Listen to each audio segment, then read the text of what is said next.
Jemaat yang dikasihi Tuhan Yesus Kristus, ketemu lagi dengan kita di renungan malam.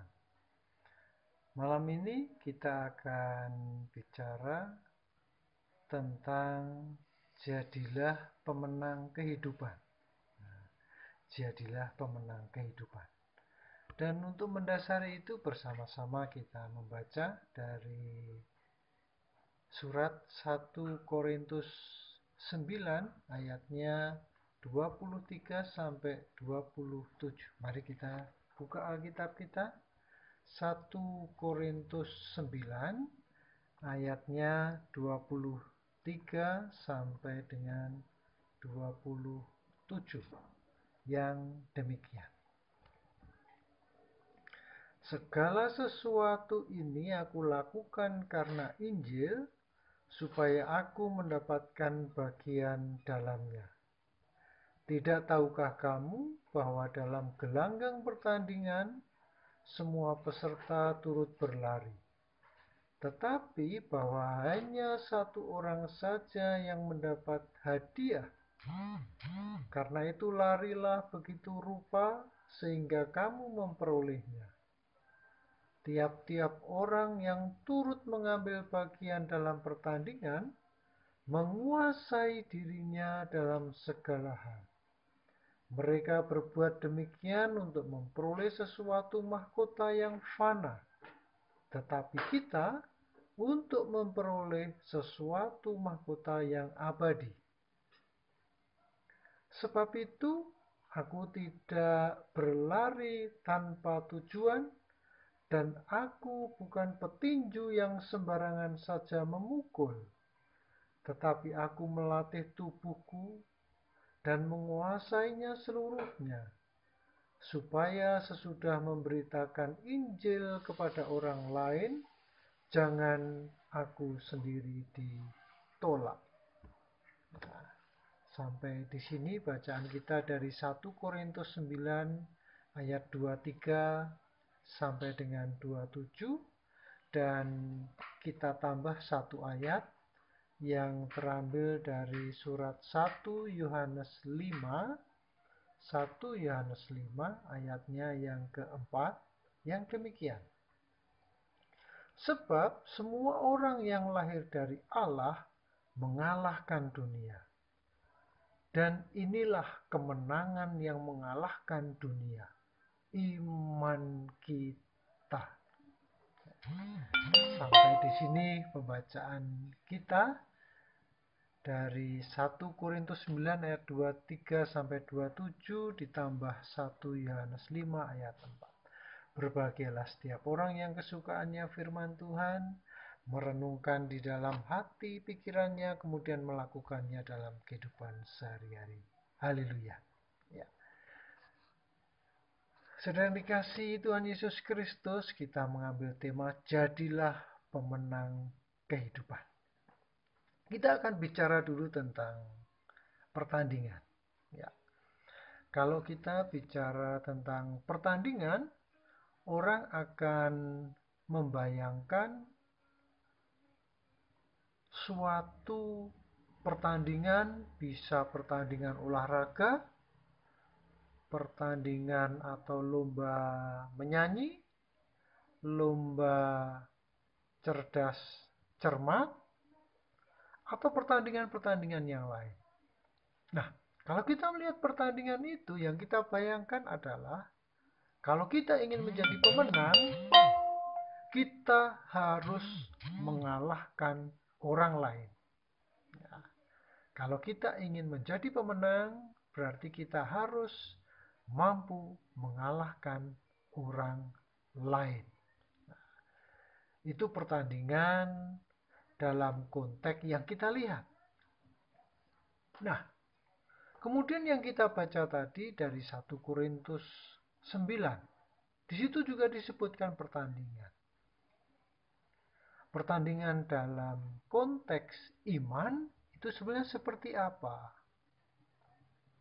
Nah, pertandingan dalam konteks iman itu bisa dibayangkan sebetulnya adalah pertandingan dalam peperangan di dalam diri kita. Sehingga yang menjadi musuh itu bukan orang lain. Yang menjadi musuh itu adalah sesuatu yang ada dalam diri kita. Sesuatu yang ada dalam diri kita. Misalnya, saya mengambil contoh. Muncul dalam diri kita iri hati. Nah, dalam diri kita ini akan muncul suatu pertandingan. Kalau kita mampu mengalahkan iri hati itu, dan iri hati itu tidak muncul, tapi bisa dikalahkan dengan kemurahan hati, berarti Anda menjadi seorang pemenang. Tetapi kalau iri hati itu muncul, kemudian menguasai diri kita, dan membuat kita menjadi tidak senang dengan orang lain, itu artinya kita sedang mengalami kekalahan kehidupan. Jadi Bapak Ibu dan Saudara yang dikasihi Tuhan Yesus Kristus, musuh atau lawan dalam pertandingan itu adalah dalam diri kita, yaitu dalam hal apa?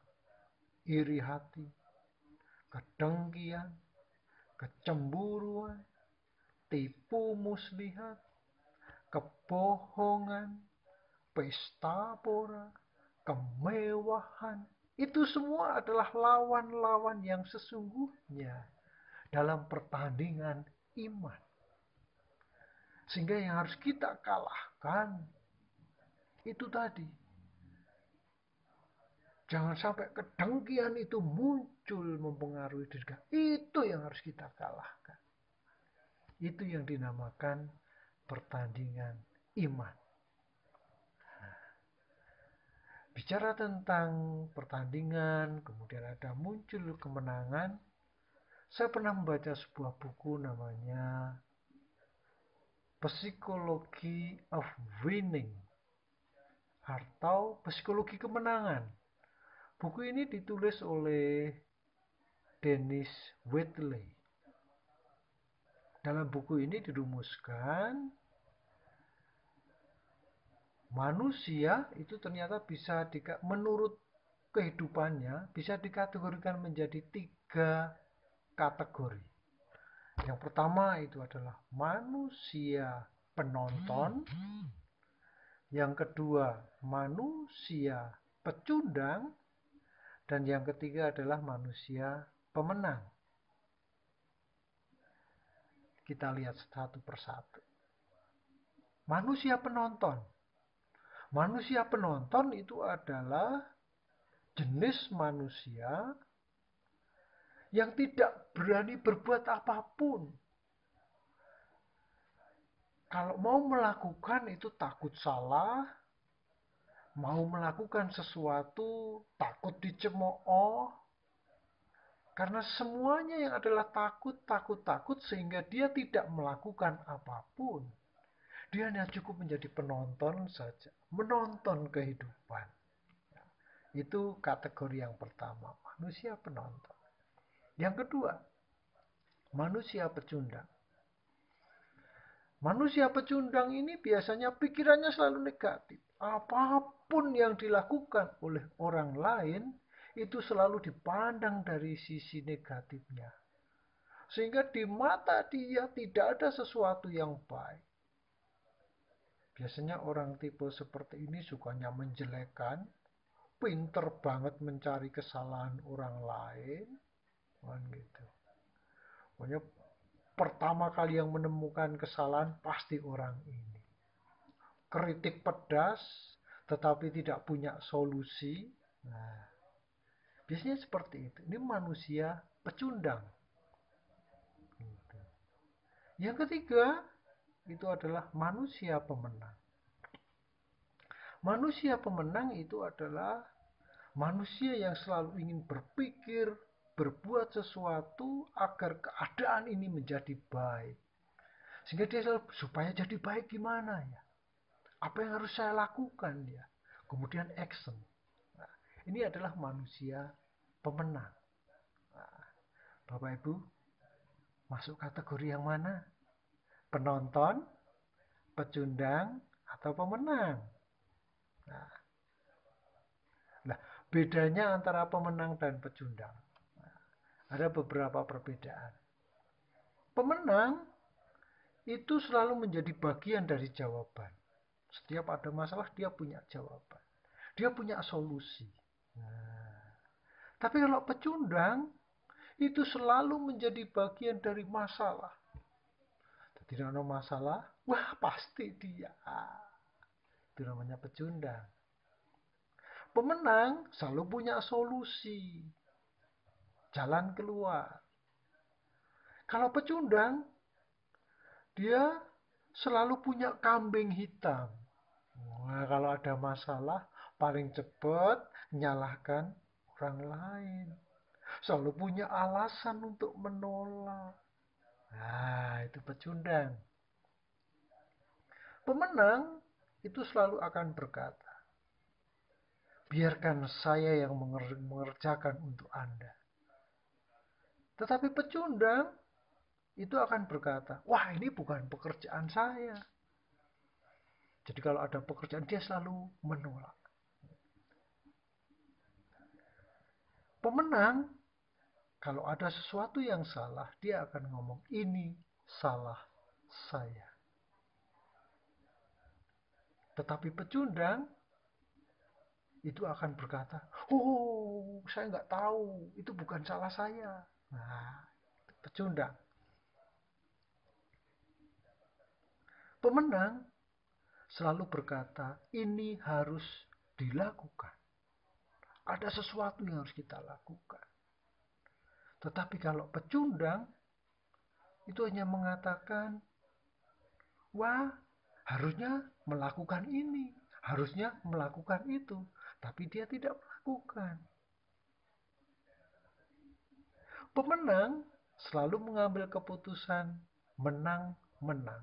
Win-win solution. Kalau pecundang, itu selalu mengatakan, saya harus menang. Orang lain yang kalah. Itu pecundang. Nah, pemenang itu selalu mengatakan, jangan berbuat pada orang lain jika kamu tidak ingin orang lain perbuat yang seperti itu. Nah, itu pemenang. Kalau pecundang, itu akan mengatakan seperti ini. Lakukan sesuatu kepada orang lain sebelum mereka melakukannya untuk kita. Itu seorang pecundang. Nah, itu beberapa perbedaan antara pemenang dan pecundang. Bapak Ibu, saudara yang dikasihi Tuhan Yesus Kristus, tiga tipe tadi. Anda ada di mana? 1 Yohanes 5 ayat 4 mengatakan, semua yang benar, sebab semua yang lahir dari Allah mengalahkan dunia. Dan inilah kemenangan yang mengalahkan dunia, iman kita. Saya harap, saya berdoa, semoga Bapak Ibu sekalian mampu menjadi seorang pemenang. Mampu mengalahkan iri hati yang ada dalam diri kita. Mampu mengalahkan kedengkian yang ada dalam diri kita. Mampu mengalahkan tipu muslihat yang kadang-kadang muncul dalam diri kita. Dan kita akan menjadi seorang pemenang. Jadilah pemenang kehidupan. Tuhan memberkati. Amin.